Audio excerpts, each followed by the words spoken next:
عايزة أقولك حاجة مهمة جدا. اتعودي إنك ما تتعلقيش بالناس بمحبتك القوية دي.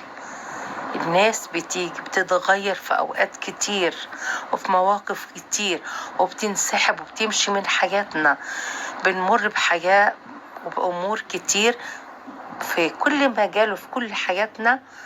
بنقابل ناس كتير وفي مواقف وفي مرور أوقات وسنين بتتغير الناس من حياتنا، وفي ناس بتنسحب وناس بتختفي.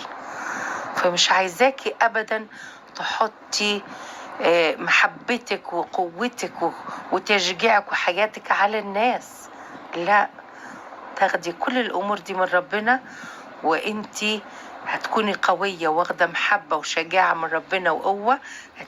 تبدأي تعطي، مش هتحتاجي للناس. وحبي الكل بمحبة ربنا. وبعدين اللي بيحبنا وواقف معانا ومستمر أهلا وسهلا، اللي بينسحب مع السلامة مع السلامة.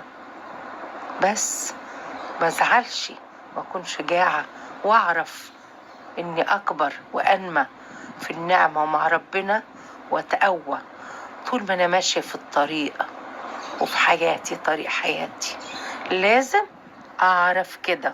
انا حياتي مش مستمرة علشان الناس دي في حياتي، لا بالعكس، انا حياتي مستمرة علشان انا ربنا معايا ومتكلة عليه وكل حبايبي معايا. خلاص، اللي بينسحب مع السلامة، ده مش بتاعنا.